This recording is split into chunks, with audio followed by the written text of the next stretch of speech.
Hello crafty friends, this is the Papered Chef here. I'm about to use my Brother ScanNCut to cut out some mats to surround these cute cards from the Memories and More pack from the Color Theory suite.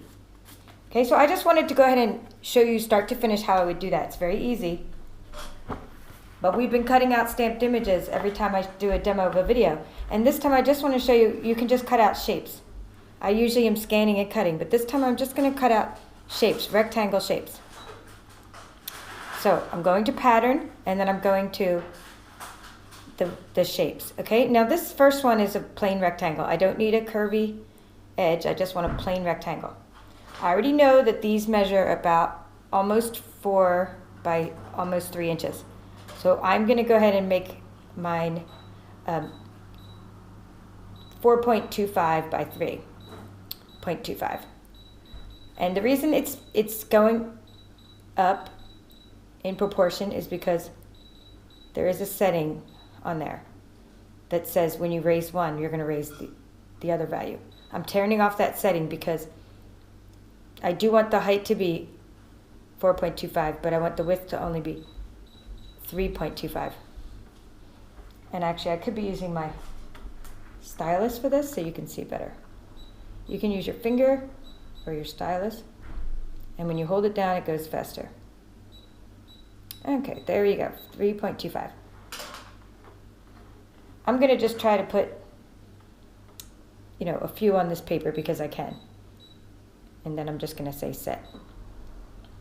Now, I only have an 8.5 by 11. This is the cardstock. So I'm going to go ahead and move this one down here so that they all fit on an 8.5 by 11 piece of cardstock. And you always have to leave a little bit of a border. Now, you also may recall that I said that these mats do not stick very well. I'm going to go ahead and push the machine away so you can see what I'm doing. I like to use, I've talked about using painter's tape or masking tape, but in this case I'm just using a spatula from the Cricut machine. Any spatula will work good.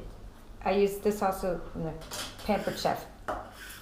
So the Papered Chef uses Pampered Chef products for crafting. I do some cooking once in a while too. I'm going to go ahead and load this mat. Okay, using the load button, I'm going to pull the machine closer to the video camera. Okay, I'm just going to say okay and cut. The nice part about this is, oops, let me just pause. I forgot to put the paper in the corner.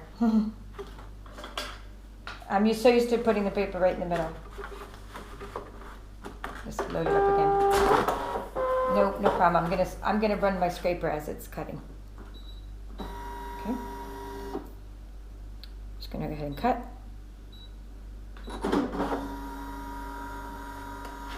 You can put the paper anywhere you want, and that's no problem.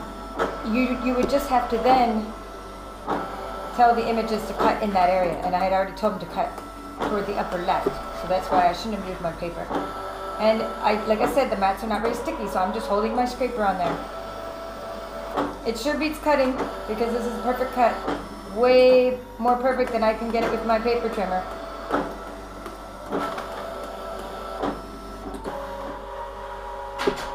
Okay, I'm going to go ahead and peel that off.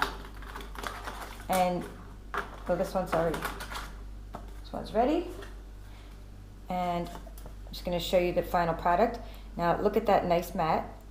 And I wanted to tell you that I had a blade depth of almost 6, and I probably should have went up to 6 for cardstock, because then these would have popped out even easier. Now I'm ready to mat and layer this for a card. So thank you for watching the Brother ScanNCut demo using the Color Theory suite.